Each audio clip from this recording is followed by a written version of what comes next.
Bien. Bueno, nada, voy a proyectar. Déjame ver acá.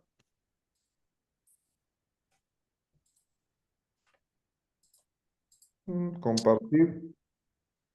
Bueno, si llega personas en el camino, que se vayan sumando.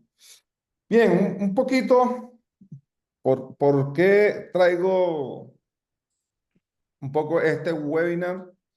Yo tengo cerca de 6 7 años desde que descubrí Bitcoin. Los primeros años no fui tan consecuente con el tema del entendimiento. Me acuerdo que hice una charla en su momento cuando trabajaba en BBVA de Bitcoin, donde llegó cerca de 100 personas y creo que es una de las presentaciones donde más me he tenido que preparar porque era un tema demasiado nuevo en ese momento y, y había poca información, ¿sí?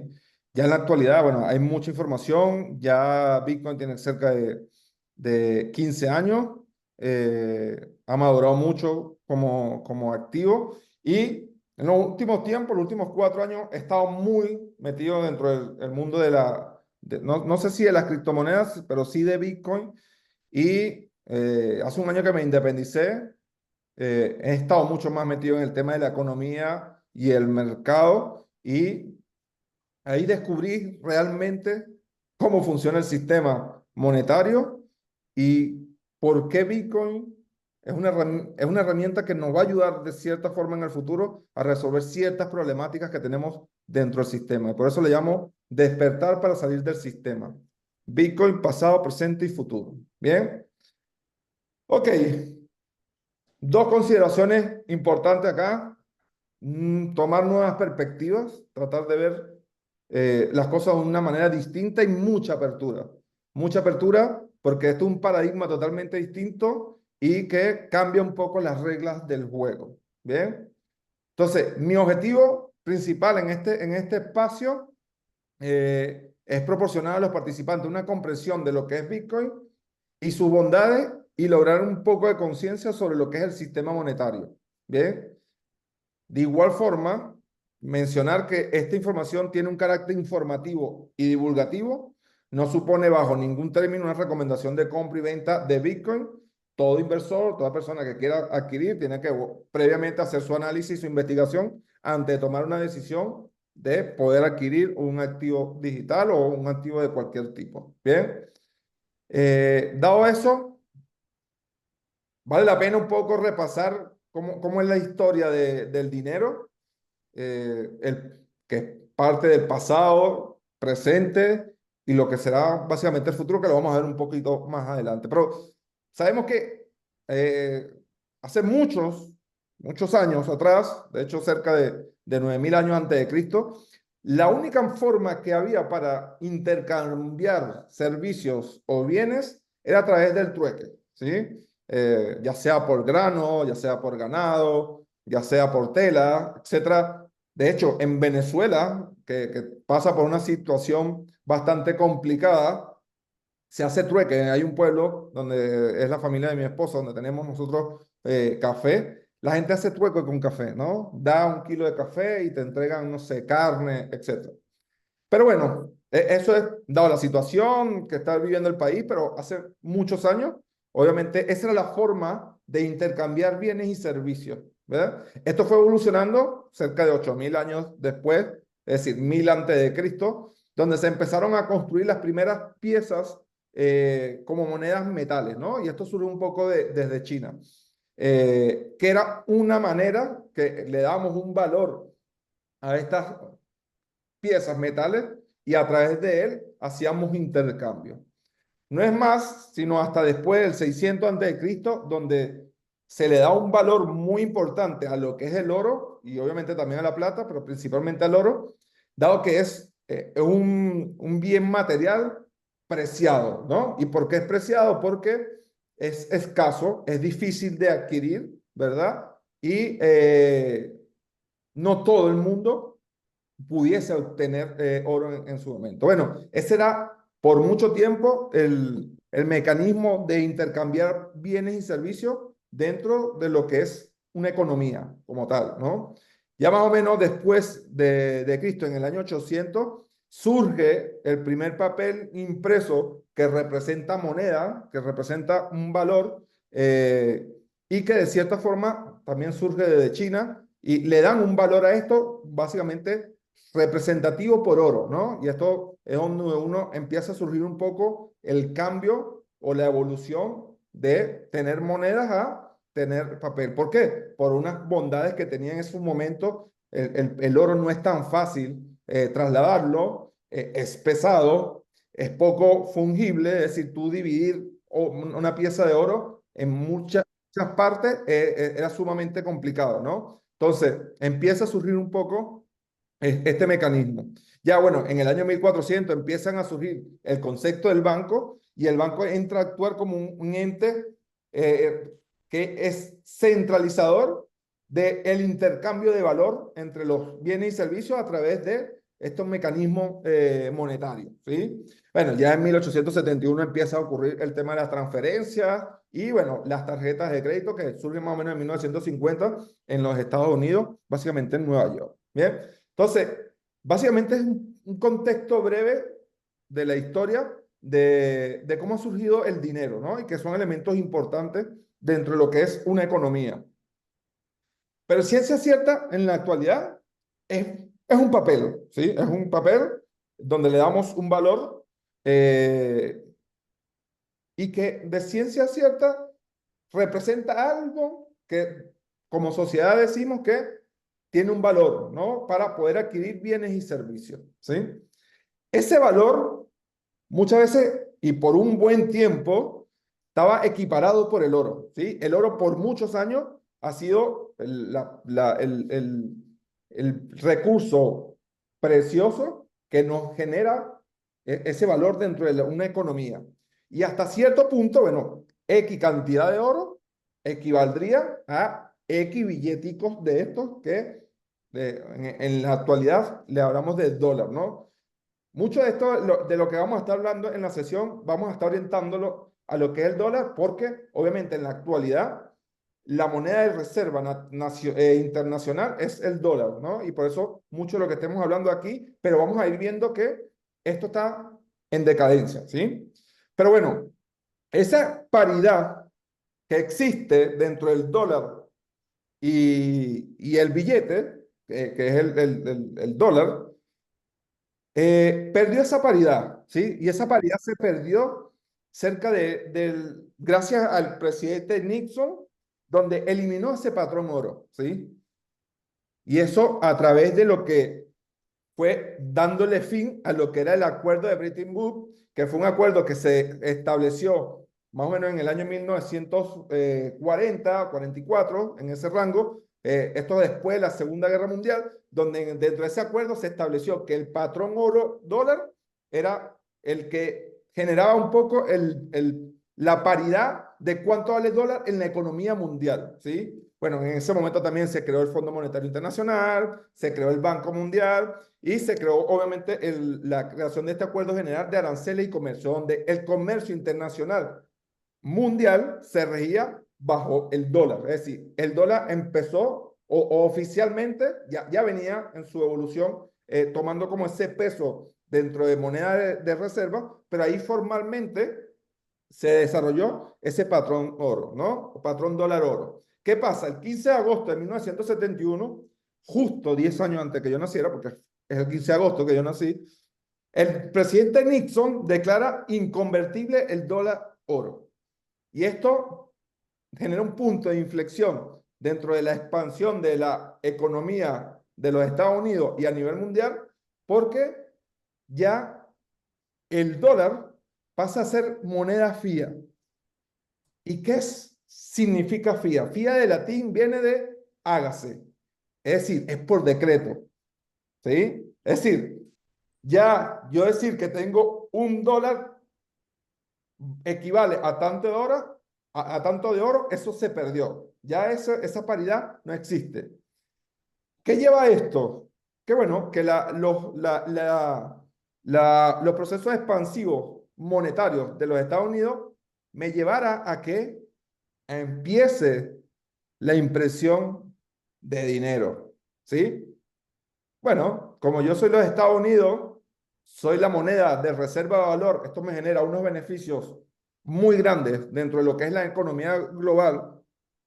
Yo puedo imprimir todo lo que yo quiera porque ya los bancos, perdón, antes, para poder decir, bueno, tengo tantos dólares, 1.000 millones de dólares, es porque equivale que tengo tantos lingotes de oro, ¿no? O tantos gramos de oro, o kilos o toneladas de oro. Ya con esto, al romper el Nixon este patrón, no hay un equivalente de tengo tanto de dólares, tengo tanto de oro. Es decir, imprimo a diestra y siniestra, ¿sí? ¿Qué pasa? Los Estados Unidos, dentro de esta impresión de dólar, obviamente se habla, no sé si han escuchado, que los bonos del Tesoro de los Estados Unidos es la inversión más segura que existe a nivel mundial, a nivel de la economía. Obviamente las tasas de interés son bajas, pero el riesgo es casi cero. ¿Por qué? Porque los Estados Unidos, de cierta forma, es casi imposible que caiga en default en pagar esa deuda, ¿no? Cuando emite bono. ¿Por qué? Porque obviamente lo que hacen es imprimir dinero, ¿sí? Entonces, al imprimir dinero, yo estoy garantizando que esa deuda siempre la voy a pagar, ¿sí? Pero eso genera este indicador bastante interesante que se llama la M2, no sé si alguno la había visto o la conoce, que es la money supply, ¿no? Esto me refleja el dinero circular de la economía mundial, básicamente, ¿no? ¿Cuántos dólares en la economía existe? Y si ustedes se dan cuenta, cómo ha ido creciendo esto con el tiempo, ya se me puso el puntito que no quería, pero bueno, ya, ahí está. Fíjense cómo ha ido creciendo y obviamente venía casi plano por acá. Después de que Nixon quita el patrón oro, esto empezó a crecer exponencialmente, ¿sí? Y fíjense acá que esta rayita que está aquí verde, el incremento de efectivo que se imprimió dentro de la economía de los Estados Unidos, la cual conlleva que la economía mundial obviamente se haya visto afectada por esto, ¿no? Esto hace que la inflación incremente, ¿no? Y fíjense, aquí ya ha bajado un poco, pero por eso es que en la actualidad tenemos tasas de interés tan altas. Obviamente, pues la economía del mundo se rige por la economía de los Estados Unidos, y si la economía de Estados Unidos, esto es un sistema, ¿no? Todo está conectado con los bancos gringos o americanos, están conectados con bancos europeos, bancos americanos, y todo esto se rige por esa economía. Entonces, la tasa de interés ha incrementado mucho porque en la pandemia se imprimió cerca del 20% del efectivo circular dentro de la economía del mundo, ¿no? Y bueno, se puede ver cómo acá, de manera exponencial, se ha generado mucho dinero en la economía, ¿no? Estas franjas verdes que vemos aquí son recesiones, son espacios de colapso dentro de la economía por X circunstancia, ¿no? Y este que pongo aquí tiene algo muy en particular, ¿verdad? Y que genera el punto de inflexión que vamos a ver dentro de breve de por qué nace Bitcoin, ¿no? Pero dentro de ese nacimiento, dentro de este punto de inflexión que fue en el 2008, no sé si alguno ha escuchado de las hipotecas subprime, ¿verdad? Que fue lo que colapsó la economía a nivel del mundo, donde quebraron muchos bancos. Y esto empezó con Lehman Brothers, que es un banco que era muy grande en los Estados Unidos, un banco poderoso, y con este problema de las hipotecas subprime se generó recesiones a nivel global. Prácticamente en todo el mundo se generó un colapso de la economía. Fíjense que aquí hablo un poco de, bueno, en los países que hubo recesión oficial, donde hubo una recesión capaz no oficial y así sucesivamente. Obviamente, si nos podemos ver, las principales economías del mundo se vieron afectadas por esto, lo cual colapsó, obviamente, los índices, ¿no? Los índices son unos indicadores económicos que muchos inversionistas se ríen por ello porque nos dicen cómo debería estar un poco la economía. De hecho, se habla que el S&P 500 es el que dice cómo está la economía del mundo, ¿no? El S&P 500 es el índice que involucra las 500 empresas más grandes de los Estados Unidos. El Dow Jones es un índice que involucra las 30 empresas más grandes de los Estados Unidos. Y el Nasdaq es el índice de las empresas de tecnología. Entonces, se podrán imaginar con el colapso que hubo acá, casi se le compara con lo que fue la Gran Depresión, que fue una crisis que hubo en 1920, 20 y algo, y generó un gran colapso en todo el mundo, ¿sí? ¿Y qué tiene que ver un poco eso con esto que no habla Ray Dalio? Ray Dalio es una persona muy influyente en lo que es el tema de inversión, reconocido, obviamente, sobre todo en los Estados Unidos, como inversionista, que él escribió el libro del nuevo orden mundial. Él habla que las grandes economías, las grandes potencias del mundo, pasan por este ciclo, que este ciclo se va repitiendo y va subiendo y bajando y subiendo y bajando de esa forma. Y él identifica que hay patrones generales, ¿verdad? Que llevan a que grandes potencias, grandes economías, grandes países tengan un periodo de triunfo, ¿verdad? Y ascenso, y tenga un periodo de fracaso y descenso. Y se habla que el 2008 fue el punto de inflexión donde ya ese declive de la economía de los Estados Unidos empezó a ocurrir. Entonces se habla ya de ahí que está empezando a ocurrir un nuevo orden mundial. Bien, ahí si quieren, recomendado el libro El nuevo orden mundial, ¿por qué triunfa y fracasan los grandes países de Ray Dalio? Y esto se correlaciona un poco con esta imagen, porque la hegemonía de las monedas de reserva de valor tienen relación con esos nuevos órdenes, es decir, son nuevos órdenes, ¿no? Y esto viene, bueno, desde el 500, básicamente antes de Cristo, donde dominaba Grecia, la antigua Grecia, el Imperio Romano, que dominó por muchos años, ¿no? El Imperio Bizantino, etcétera, y los últimos, bueno, el de Países Bajos, el Reino Unido y los Estados Unidos. En promedio, estos cambios de nuevo orden se dan aproximadamente en la actualidad 100 años. Si ustedes pueden ver el gráfico, vamos viendo cómo esos órdenes van cambiando en menos tiempo, ¿no? Bueno, ya Estados Unidos está cerca de los 100 años y ese 2008 fue el punto de inflexión donde ese cambio de orden empezó a ocurrir, ¿sí? Pero ustedes me dirán, bueno, pero César, todo esto que me estás contando está, capaz, está muy bonito, genial, pero ¿qué tiene que ver esto con Bitcoin? ¿Sí? ¿Y qué tiene que ver con Bitcoin? Porque yo les mencioné que aquí en el 2008 se generó una gran crisis en el sistema, ¿sí? Y nos puso a prueba que el sistema monetario, el sistema bancario, es un sistema que está quebrantado, ¿no? A medida que imprimimos más dinero, la inflación siempre va a subir, ¿no? Y básicamente, en el 2008 surge un personaje que en la actualidad no se sabe si es una persona individual o si es un grupo de personas, pero esa persona se apodó Satoshi Nakamoto, ¿sí? Satoshi Nakamoto, el 31 de octubre del 2008, cuando explota la crisis financiera, ¿verdad? En los Estados Unidos y que golpeó a todo el mundo, él publica un paper que se llama A Peer-to-Peer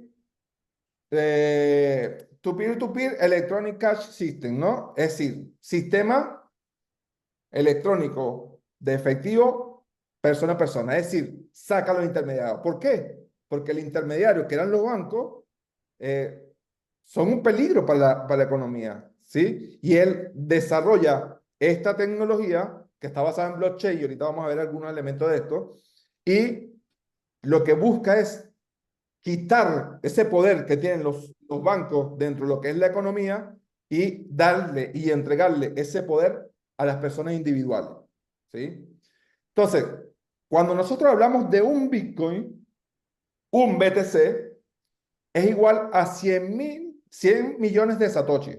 Disculpen, 100 millones de Satoshi. Es decir, lo que me dice esto es que yo puedo dividir un Bitcoin en 0,0000,1 Bitcoin. Es decir, cuando yo digo que tengo un Satoshi y se le dio el nombre de Satoshi dado al creador de Bitcoin, que es Satoshi Nakamoto, entonces cuando yo digo que tengo un Satoshi, tengo es 0,0000,01 Bitcoin, ¿no? Es decir, 8 decimales para dividir un Bitcoin. Es decir, la forma de picarlo es muy grande, es totalmente divisible, ¿no? Entonces, ¿Qué tiene que ver esto? Es para que también empecemos a ver que muchas veces, a mí las personas me dicen, no, pero es que yo no tengo para comprar un Bitcoin. Un Bitcoin está en $61.000 ahorita. Yo le digo, pero es que no tienes que comprar un Bitcoin. Tú puedes comprar lo que tú quieras. Obviamente, muchos de los exchange, que vamos a ver un poquito más adelante, que es con $20, $10 puedes comprar Satoshi, ¿no? Y obviamente se le dice Satoshi cuando tienes menos de un Bitcoin, ¿no? Tienes decimales. Bien. Fíjense acá, eh, el paper fue publicado el 31 de octubre del 2008 y la red Bitcoin, es decir, la blockchain, nace el 3 de enero del 2009. Es decir, Bitcoin nace el 3 de enero del 2009. Aquí se genera, este se llama el bloque Génesis, donde se generan 50 Bitcoin y fíjense cuánto costaban 50 Bitcoin en ese momento, $1, es decir, 0, esto en total vendría siendo 0,01, creo, ¿no?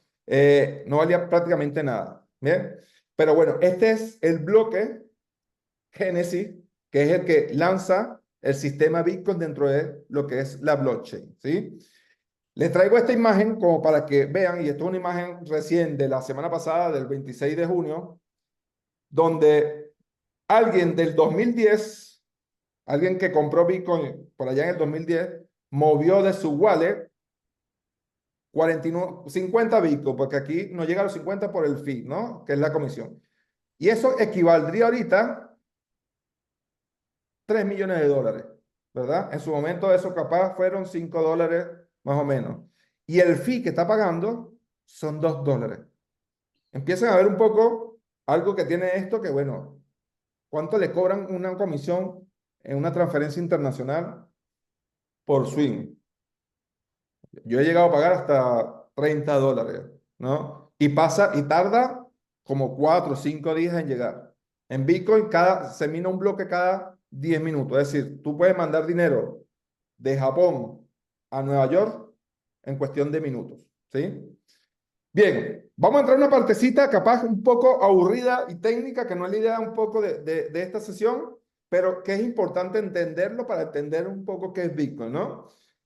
Bitcoin se basa en lo que es una cadena de bloques, lo que es la blockchain, ¿no? Y esto no es más que un libro mayor de registros digitales, ¿sí? Que lo que está distribuido y compartido dentro de todas las partes dentro de la red. Es decir, todos los participantes dentro de la red de Bitcoin tienen una copia de esta blockchain, ¿sí? Está totalmente compartido y distribuido, ¿no? No quiere decir que una sola entidad tiene la información de lo que está ocurriendo en la red, ¿sí? Y es algo importante eh, que solo se puede actualizar bajo el consenso de la mayoría de los participantes del sistema. Es decir, si tú quieres hacer un cambio dentro de la blockchain, es decir, dentro de la red, tendrías que tener poder computacional del 51,51% de la red. Y eso es básicamente imposible, dado la cantidad de nodos que hay en la red, y necesitarías un poder computacional extremadamente elevado que yo creo que ni la inteligencia artificial pudiese cubrirlo, ¿no? Entonces, aquí la información jamás, nunca va a poder ser borrada y jamás va a poder ser cambiada una vez que se minó un bloque, ¿sí? Pero vamos a ver ahorita qué es un bloque.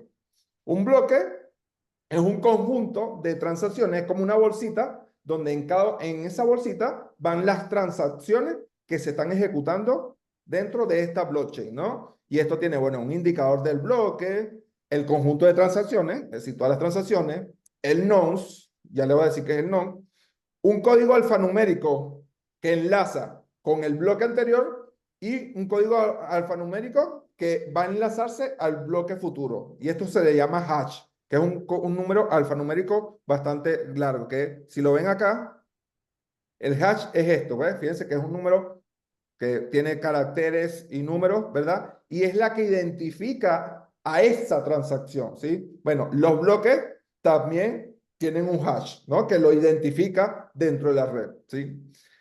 El nonce es el número, es el desafío que tienen los mineros, y vamos a ver dentro de poco qué son los mineros, ¿verdad? Pero es el número que tienen que calcular las computadoras para poder minar ese bloque, es decir, para poder certificarlo, validarlo, decir, este bloque es válido, ¿sí? Una vez que las computadoras hallan ese número, se incorpora ese número del bloque, se distribuye dentro de la red, todos los demás nodos lo validan y ven que ese hash es válido y lo incorporan. Y ya no pueden hacer más nada, ¿no? Por eso, hallar ese número es un desafío bastante complejo, por eso se usan granjas de minería. De hecho, los procesadores, las tarjetas gráficas de NVIDIA, y cada vez va evolucionando un poco eso, son muy potentes para poder tratar de hallar de eso, ese número que es el desafío que buscan las computadoras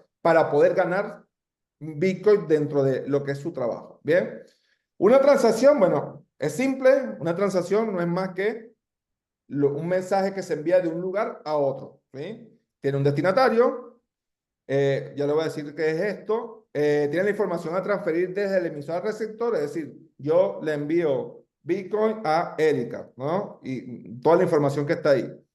El fee, que es la comisión, ¿se acuerdan del ejemplo que les mostré hace rato? Que por una transferencia de 3 millones de dólares se pagaron $2 de fee. Y campo de datos opcional, que es información complementaria que da. La firma de identificación, y lo vamos a ver un poquito más adelante, lo importante de esto, es porque cuando tú tienes una cartera, tú puedes ser propietario de tus propios Bitcoin, ¿no? Tú para poder validar transacciones, y esto es algo muy, muy técnico, pero tienes una llave pública, que es la que incorporas dentro de la red, donde todos pueden validar, pero tienes una llave privada. Y es la clave privada la que garantiza que esos Bitcoin o esos Satoshis son tuyos, ¿sí? Si tú pierdes esa llave privada o esa firma identificada privada, pierdes tus Bitcoin, ¿sí? Entonces, eso es algo importante tener en cuenta, ¿bien? Y están, bueno, los otros participantes dentro de la red son los nodos y los mineros. Bueno, los nodos obviamente son los guardianes de la red, son los que garantizan el sistema, ¿no? Son los que almacenan una copia de todo lo que es la blockchain, se actualiza inmediatamente, rápidamente. Y los mineros, que los mineros actúan como nodos, pero puede ser que tú tengas un nodo, pero no seas minero. Si tienes un minero, por lo general vas a tener un nodo. Son los que resuelven ese problema matemático que les mencionaba hace rato, que es el nonce, ¿verdad? Y son los que autorizan las transacciones. Es decir, si hay un minero que resolvió el problema, ¿verdad? Le pone su hash, ¿verdad? Lo incorpora a la blockchain y los otros mineros, bueno, van a autorizar esas transacciones, dado que ya otro minero consiguió el número que valida ese bloque. Bien, entonces, esto es algo importante. Este es lo más técnico, así que hay que tener presente dentro de lo que es Bitcoin, ¿sí? Fíjense algo, aquí podemos ver la cantidad de nodos que hay a nivel mundial, ¿sí? Por eso yo hace rato le decía, esto se basa en el consenso. Para yo poder hacer un cambio en la blockchain, tendría que tener el 51% de todos estos nodos en consenso para hacer ese cambio, ¿sí? Y sin embargo, es muy difícil, tienes que tener un poder computacional extremadamente elevado. No sabemos si la computación cuántica capaz pudiese resolver esto, pero esto es lo que garantiza que la red sea segura. De hecho, se puede conseguir en 15 años que a Bitcoin nunca se ha hackeado la red, ¿no? La red blockchain. Sí se ha escuchado y pueden buscar en internet, bueno, del caso de FTX, el caso de no sé quién, que hackearon MTGOX, que es otra chain que desde el 2014 tenía Bitcoin y ahorita lo van a entregar. Y lo que hackean no es a la red de Bitcoin, lo que hackean es al exchange. Es decir, roban su llave privada, su firma digital privada, que es un poco lo que yo mencionaba hace rato, ¿no? Está la llave pública y la llave privada. La llave privada es la que resguarda tus Bitcoins. Es como la llave la clave que tienes para tu caja fuerte donde tienes todos tus activos, ¿sí? Tu oro, tu dinero, etcétera. ¿Bien? Entonces, ¿qué grandes características o diferencias tenemos? Y aquí esto es sumamente importante empezar a entender qué bondades me entrega Bitcoin versus el oro y el fiat, ¿sí? Convertibilidad, las tres tienen alto. ¿Por qué? Porque, bueno, yo puedo convertir eso por un bien y un servicio. Yo puedo llevar capaz oro y me dan una vaca. Con dinero fiat, obviamente también. Con Bitcoin también. Tú puedes cambiar esto por otra cosa o incluso por dinero fiat, ¿no? Igual el oro. Tú puedes, bueno, en algunas partes, ¿no? Puedes cambiar oro. No me acuerdo cuánto está la onza de oro, pero creo que son como $2.200. ¿Bien? Uso múltiple, alto, obviamente. El oro se puede usar para muchas cosas, obviamente. Igual el dinero fiat y Bitcoin también. ¿Bien? Movilidad. Ya aquí empieza a cambiar un poco la cosa porque voy a llevarme 1 kilo de oro para Nueva York y estoy en París. Eso no es tan fácil, ¿no? Capaz el dinero fiat, billetes, capaz sí, incluso si está en la cuenta, puede hacer transferencia, pero incluso tiene una complejidad mayor. En Bitcoin también, tú puedes tener de hecho una wallet fría, y más adelante vamos a ver qué, donde tienes tu Bitcoin, ¿no? O lo puedes transportar de un lugar a otro de manera muy fácil. Durabilidad, el oro tiene una durabilidad muy alta, ¿sí? Puede durar muchísimos años. El dinero fiat es moderado porque se deteriora muy fácil, se rompe, etcétera. Bitcoin, obviamente, también alto porque está dentro de la blockchain. El tema es no perder tu llave privada. Es decir, nunca vas a perder tu Bitcoin si mantienes tu llave privada en un espacio seguro. Alta divisibilidad. Bueno, el oro no es tan fácil dividirlo, ¿no? El proceso químico para poder subdividir el oro es bastante alto. De hecho, yo pondría aquí más bajo, ¿no? Eh, el dinero fiat es moderado también, ¿sí? Aunque yo creo que es un poco más moderado que el oro, porque tú lo puedes dividir. Bueno, divido $100 en billetes de uno, pero ya dividir $1 en menos es mucho más difícil porque ese sistema monetario decimales ya no se utiliza tanto para transaccionar. A cambio, Bitcoin sí, ya pudimos ver que lo podemos dividir hasta 8 decimales. Lo que va a variar es el precio y el precio es lo que le da valor un poco a eso, ¿sí? Seguridad contra falsificación. Bueno, el oro es moderado, se puede falsificar oro, ¿sí? Hay mafiosos que se dedican mucho a esto. El dinero fiat ni contar, ¿no? El dinero fiat en muchos lados lo falsifican. En Venezuela hay muchos falsificadores de billetes. La criptomoneda, el Bitcoin, no se puede falsificar. Es imposible falsificarlo. Básicamente no hay forma de cómo tú puedas falsificar un Bitcoin, ¿no?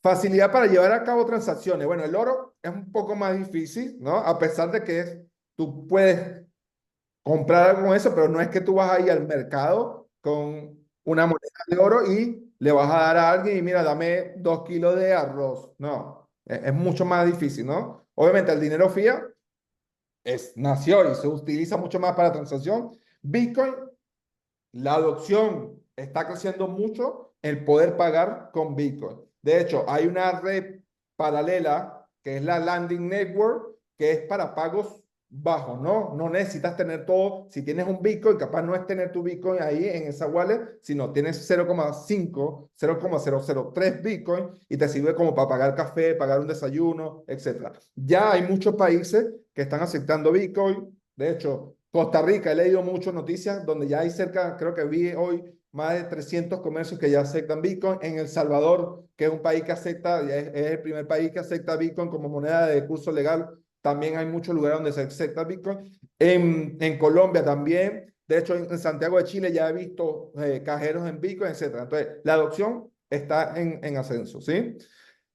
Previsibilidad del suministro. Y aquí entra un poco algo clave que vamos a ver después. El oro es moderado, ¿sí? Tú no sabes cuánto oro hay en el planeta. Sabemos que es escaso, pero ya incluso se empieza a hablar de buscar oro en el espacio, en meteoritos, ¿sí? Entonces, de por sí, ya no sabes cuánto hay, pero es moderado que sabes que hay poco, ¿no? No sabes exactamente cuánto hay.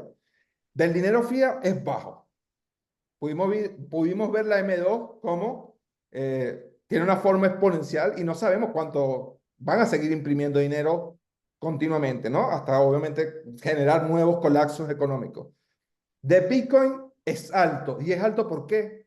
Porque se sabe cuántos Bitcoin van a haber en el sistema. No va a haber más de eso. En el sistema está configurado y está programado el sistema para que sea así, ¿sí? Y eso nos va a dar una gran diferencia que vamos a ver más adelante. Soberanía, bueno, es bajo el de oro, no hay una soberanía del oro, no hay un centro que diga el oro es de este organismo que lo rigen, ¿no? El del dinero fiat, si es alto ¿por qué? Porque, bueno, los Estados Unidos sabemos quién es el que emite la deuda, ¿no? El que imprime dólares continuamente, ¿no? En Bitcoin es bajo. ¿Por qué? Porque es distribuido. Sabemos que Satoshi Nakamoto fue el que lo creó, pero él no es el dueño del sistema. Una vez que lanzó el sistema Bitcoin, a partir de ahí es descentralizado y no hay alguien que sea que gobierna la red. La red la gobiernan todos los nodos, ¿sí? Descentralización. Bueno, el oro es bajo y el dinero fiat es bajo. Sabemos quién tiene el oro, sabemos los bancos centrales cuánto oro tienen. En teoría, se sabe cuánto dinero hay en la economía, lo vimos en el. En Bitcoin es totalmente descentralizado. Por eso es alto la descentralización. Inteligencia. Bueno, es decir, que si se pueden programar ciertos comportamientos en función de estos activos. Bueno, el oro no lo puedes programar, el dinero fiat tampoco. Bitcoin sí, ¿no? Es programable. Y como les mencioné, está una red paralela, que es la Landing Network, que es para pagos mucho más económicos y que las transacciones son mucho más rápidas. ¿Bien? Otras diferencias que no están presentes ahí, que yo veo, que son importantísimas, que capaz todos no saben, los bitcoins son inconfiscables. Tú no puedes confiscar los bitcoins a alguien. Esto muy distinto a lo que es el oro y el dinero fiat, ¿no? Que de cierta forma tú puedes confiscar el dinero a alguien. De hecho, hay una orden ejecutiva, la 6102, que se emitió el 5 de abril de 1933, donde el presidente Rosenberg confiscó el oro que tenía la persona en Estados Unidos. Tú no podías tener oro, ¿no? Te lo confiscaron. Y si saben que tienes oro y en algún momento deciden porque quieren confiscártelo, te lo van a confiscar. Lo mismo con el dinero. Y el dinero te lo van a confiscar porque no sé si todos sabían que los bancos solo te protegen, por lo menos en Estados Unidos, en estos días vi que en Europa solo te protegen hasta $100,000. En Estados Unidos son hasta $250,000. Bueno, capaz nosotros no tenemos esos montos, pero si un banco llega a quebrar y tú tienes $500,000, solo te van a garantizar 250. Es decir, te confiscaron 250. Y esos 250 te lo van a dar imprimiendo dinero, lo cual va a decir que esos 250, el poder adquisitivo que tenía, va a ser mucho menor. ¿Sí? Entonces, algo importantísimo. La baja comisión por transacción, bueno, lo vimos, ¿no? Una transacción de $1,000,000 de $3,000,000 se pagaron $2, ¿no? Nosotros mandamos dólares, dinero de aquí a, no sé, de Chile a Argentina y nos cobran, no sé, $10, $15 de comisión. Y algo importantísimo, bueno, Bitcoin te da libertad, porque tú eres el dueño de tu riqueza y tu dinero. Tú eres el propietario de ese Bitcoin, si lo resguardas tú. Y aquí pongo ojo con la CBDC. No sé si alguno ha escuchado lo de la CBDC, lo que es Central Bank Digital Currency. Es un protocolo que se está piloteando en Europa, donde el control lo va a tener el Banco Central. ¿Sí? Entonces, en algún punto te pueden decir, bueno, tú tienes $200,000 equivalente en CBDC y mira, tú puedes gastar nada más tanto en el mercado o te confiscan esto. Entonces, mucho cuidado con esto. Bitcoin es libertad, libertad monetaria, ¿sí? Y obviamente Bitcoin es anónimo y transparente. Cuando yo digo anónimo, porque si tú compras Bitcoin sin KIC, nadie va a saber quién eres tú que tienes Bitcoin. Pero es transparente porque todas las transacciones son visibles dentro de la blockchain. De hecho, no sé si alguno, bueno, El Salvador, el presidente Bukele, tiene 2 años comprando Bitcoin y él tiene una estrategia de DCA, ¿no? Dollar Customer Average. Ellos compran Bitcoin diariamente. La cuenta se puede deducir. Muchas de estas cosas se deducen, ¿sí? como va comprando un Bitcoin diario, ya se deduce de quién es esa cuenta. Imagínate la transparencia que puede generar esto para un gobierno, ¿no? Obviamente, tú como persona retail normal, es anónimo, ¿no? Y obviamente lo que se sabe son las transacciones, pero no quién está atrás de esas transacciones. ¿Bien? Entonces, elementos importantes a considerar dentro de lo que es Bitcoin. ¿Bien? Entonces, fíjense, otra gran diferencia dentro de lo que es el supply de lo que es el dólar americano, que lo vimos hace rato, la M2, y aquí un gráfico de 1960 hasta el 2022, donde esto es netamente exponencial.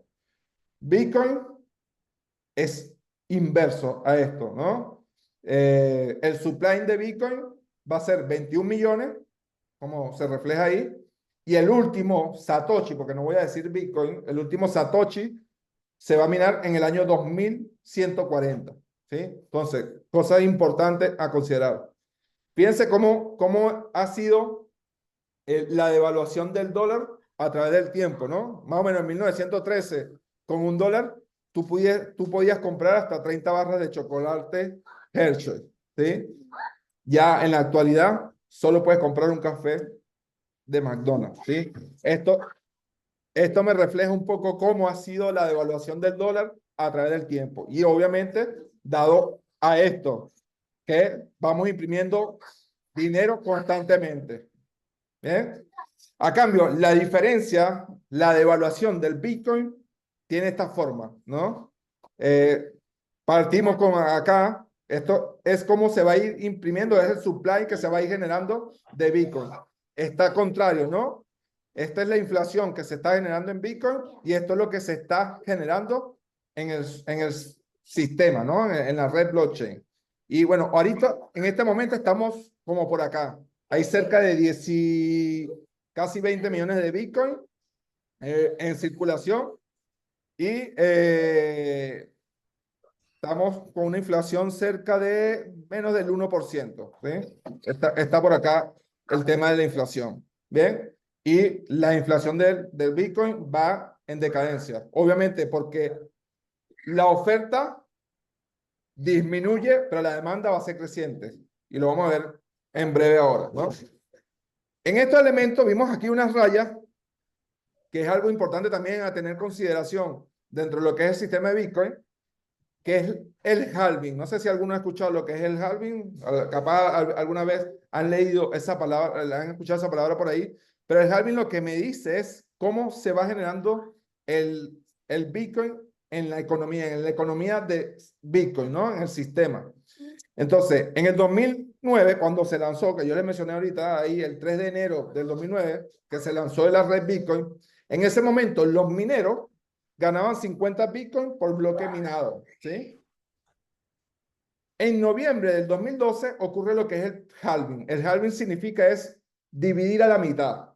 Es decir, los mineros en esta oportunidad, en vez de recibir 50, recibían 25 Bitcoin, ¿sí? En julio del 2016 recibían 12,5. En mayo del 2020 recibían 6,25 y recientemente, hace poco fue el halving y van a recibir a partir de este halving 3,125 Bitcoin. El próximo halving es el 2008 aproximadamente y van a recibir 1,56 Bitcoin. Entonces, aquí podemos apreciar cómo el sistema ya se entiende, se sabe, todos lo saben, y sabemos cuántos Bitcoin se va a ir generando dentro de la economía de la red, ¿sí? Entonces, si nosotros analizamos y vemos la ley de oferta y demanda, ¿verdad? La ley de oferta y demanda nos dice que a medida que la oferta incrementa, muchas veces la demanda va disminuyendo porque ya tienes más en el sistema hasta que encuentras un punto de equilibrio que muchas veces es el precio, ¿sí? Y esta es una ley que así funcionan los mercados generales. Bueno, Bitcoin hackea esto, rompe un poco este esquema, esta ley, y funciona a la inversa, porque tengo una demanda que constantemente va creciendo, ¿sí? Y una oferta que va disminuyendo. Y sabemos que a menor oferta, mayor demanda, el precio va a ser mucho más grande, ¿sí? Y es un poco lo que ha pasado. Fíjense esta imagen que me correlaciona la diferencia entre tener dinero fiat, dólares, versus Bitcoin, ¿no? En el 2016, una casa que costaba $288.400, en Bitcoin en ese momento eran 664 Bitcoin, ¿sí? En el 2020, la casa costaba 328.900. En Bitcoin era 45 Bitcoin, ¿sí? En el 2024, bueno, son 434.700. Bueno, en el momento que se publicó esto eran 6,6 Bitcoin, ¿sí? Entonces, podemos ver cómo va a la inversa. Es decir, cada vez se aprecia mucho más el Bitcoin, ¿sí? Bueno, este es el supply que hay, cómo está distribuido, esto a febrero del 2024, cómo está distribuido el supply de Bitcoin. Bueno, Satoshi Nakamoto se dice, bueno, tiene cerca de 1 millón de Bitcoin que no se mueven desde que creo. Muchos dicen que esto ya se van a quedar ahí en el sistema, ¿no? Los mineros, los que van generando, validando esas transacciones y validando los bloques, tienen cerca de 700.000 Bitcoin. Los individuales, los retail, aquí entraría donde estoy yo, tienen cerca de 12 millones de Bitcoin. Eh, Bitcoin perdidos, es decir, que las personas capaz perdieron su llave privada. No sé si por ahí llegaron a ver que alguien estaba pagando no sé cuántos millones de dólares si llegaba a recuperar los Bitcoin que tenía su disco duro que se perdió, ¿no? Entonces, hay cerca de 3.700.000 Bitcoin desaparecidos. Que desaparecidos no, están en la blockchain, pero si no tienes la llave privada, no puedes recuperarlo, ¿sí? Y no es que nadie se lo vaya a robar, no, queda en el sistema. Es prácticamente imposible recuperarlo. Negocios, inversiones. Bueno, Michael Saylor de MicroStrategy tiene ya cerca de 200, no sé tantos mil Bitcoin. Tesla, hay muchas empresas que ya están teniendo Bitcoin, ¿no? Los ETF, ¿no? Que los ETF es un activo digital que permite replicar el comportamiento de varias empresas o de varios activos, como el oro. Tú puedes comprar un ETF de oro, no tienes el oro directamente, pero el que te gestiona ese ETF tiene que tener el colateral de ese oro. Es decir, si tú compraste el equivalente a una once de oro, ellos tienen que tener una once de oro. Bueno, los ETFs de Bitcoin ya tienen 800 Bitcoin y el ETF se lanzó el 10 de enero del 2024.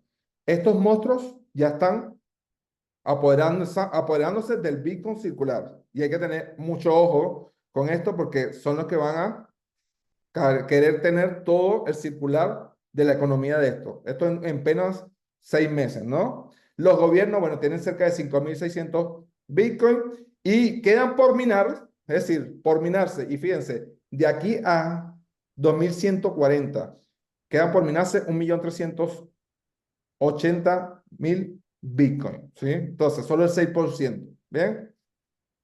Bueno, algo importante a tener en cuenta acá es la seguridad que yo les había mencionado. Bueno, está desde máxima seguridad, que está en la cúspide, hasta facilidad de uso y practicidad, ¿no? Es decir, facilidad.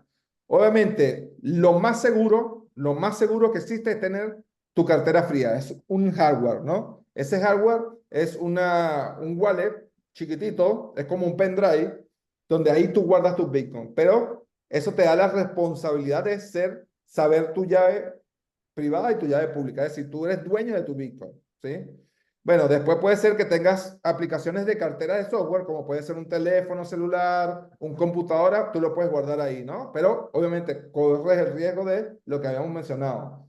Si se te daña tu computadora o el disco duro, como en el caso que le mencionaba, puede ser que pierdas tu Bitcoin, ¿no? La cartera en línea, bueno, esto es como tener un banco, ¿sí? Hay aplicaciones web donde tú tienes tus Bitcoin ahí, hay distintos productos que te pueden generar intereses por tener ese Bitcoin, es como un banco. Y bueno, tienes casa de cambio, pero bancos ya formales donde ellos garantizan un poco tu Bitcoin. Y en este caso entran fondos de inversión como es BlackRock, Fidelity, Art Invest, que son gestoras de activos digitales, ¿sí? Entonces, en conclusión acá, bueno, ¿quién tiene el control? Bueno, lo más seguro es tenerlo en físico, ¿verdad? Un hard wallet. puede ser en teléfono, en computador, como le dije. Está la Landing Network, que le mencionaba, que es una red paralela dentro de la blockchain, que permite hacer pagos muy cortos y donde tú eres totalmente dueño de eso. Y bueno, están delegadas, ¿no? Que están en exchange como Coinbase, Binance, Quantfure, donde obviamente tú cedes el control ahí, ¿no? Aquí básicamente tú tienes llave pública, no tienes llave privada, ¿no? Puse acá adicionar LEN, que LEN es como, que es una de las casas que yo utilizo, donde gestiono ahí mis Bitcoin, para poder ganar intereses con lo que tengo allá, ¿no? Pero ahí estoy cediendo un poco el control a ellos, ¿no? Obviamente no tengo tanto así como para decir que no me van a cumplir, sino la legislación me da hasta $250,000. ¿Bien? Frase famosa, conocida, not your case, not your Bitcoin, ¿no? Si no tienes tu clave, tú no tienes tu Bitcoin. Y esto es para decirnos que, bueno, si tú cedes el control a esta gente, es como que no tuvieses tu Bitcoin. Son riesgos que uno asume, ¿no? Y bueno, esta gráfica es como para que visualicen cómo ha sido el comportamiento de Bitcoin a través de los años, donde se ha multiplicado y va a seguir creciendo, se va a convertir en reserva de valor. Esto es opinión personal. Muchas personas lo dicen. El dólar cada vez pierde más valor. Bitcoin, al contrario, se revaloriza constantemente, ¿no? De hecho, después del halving hay un periodo expansivo. No sé si lo ven acá. Aquí se ve. Aquí también se ve, el halving de 2016 fue por acá, en el 2020 fue por acá. Aquí, este cisne negro es el COVID, pero fíjense que después se revaloriza. Y bueno, ahorita estamos por acá, que se dio el halving recientemente, ¿no? De hecho, hay una gráfica de Plan BTC, que lo que dice, ellos generan este gráfico que dice, el indicador se llama Stock to Flow, ¿no? Y me dice cómo va a ser el comportamiento de Bitcoin hasta a través de los años. De hecho, ellos estiman que Bitcoin en el 2030 ya esté por ahí cerca de el $1.000.000. Bueno, yo todavía no creo, ojalá, sí, pero no creo que llegue a eso. Sí, capaz puede ser que estemos en 500,000 o algo así, pero a largo plazo es protegerte contra la inflación, ¿sí? Bueno, me gustaría abrir aquí espacio, a ver, tardé prácticamente una hora exacta, dudas, preguntas que quisieran realizar en este momento. A ver, si hay alguna duda, consulta,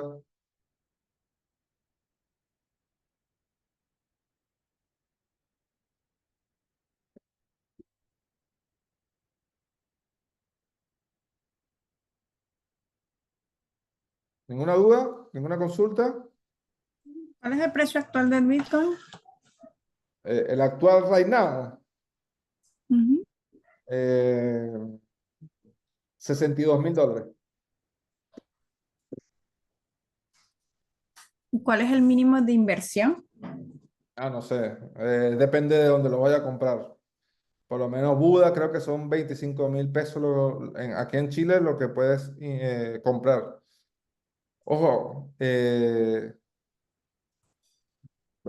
si lo estás viendo como algo de inversión, verlo a muy a largo plazo, ¿sí? No es algo que tú veas como que te vas a hacer rico, sino es protegerte contra la inflación, ¿sí?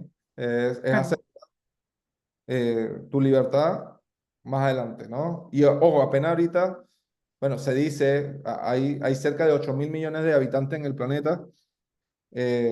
Para el 2030 va a ser imposible que cada persona tenga un Bitcoin, ¿sí? Entonces, eh, tiene que tener presente. Es altamente volátil, sí, su volatilidad ha ido bajando con el tiempo.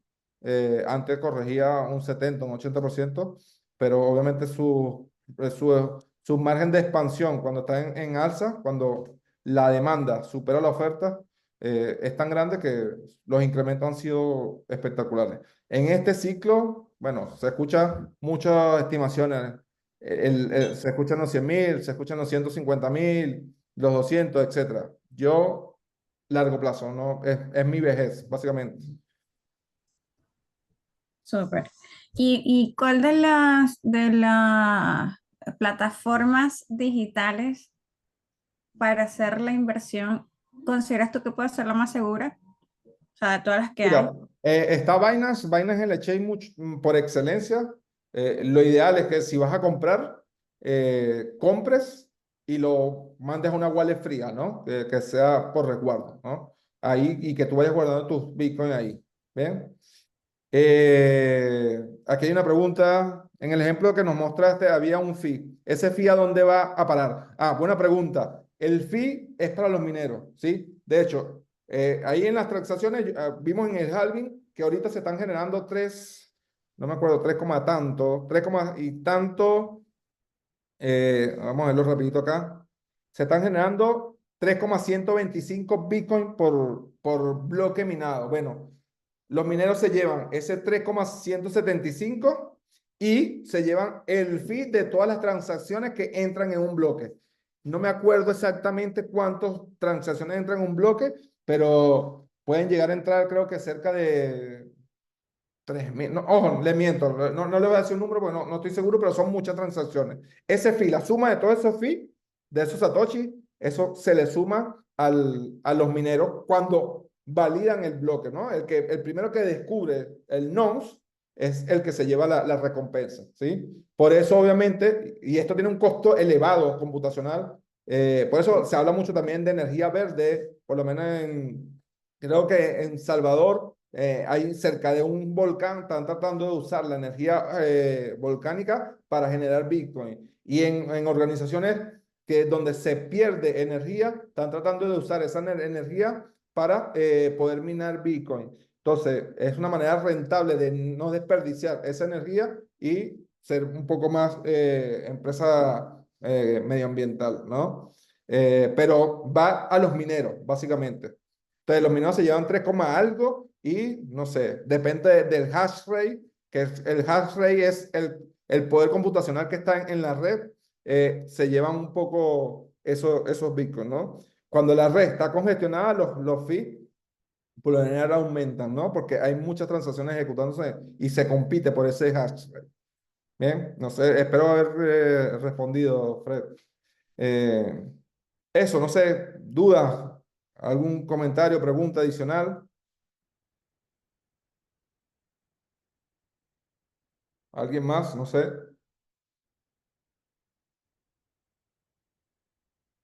Bueno, rapidito, como para ir cerrando, me gustaría ver, bueno, algo, qué aprendizaje me llevo de este espacio cortito, si me ayudó o no, qué me sumó, qué me llevo de este espacio. A ver, si alguien quiere compartir.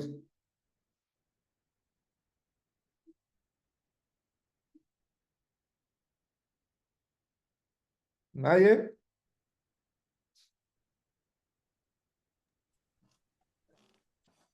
Información valiosa, César.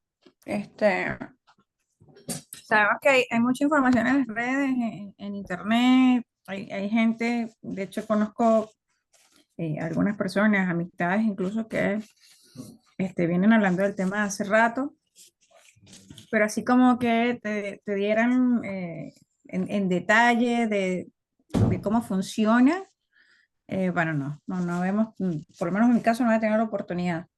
Así que bueno, súper gracias por toda la información.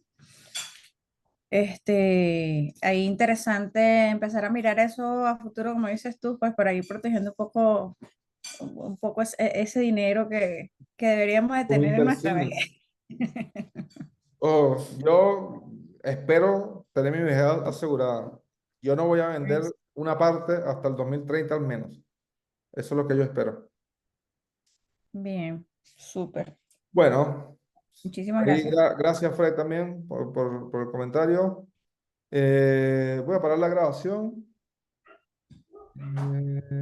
Detener grabación.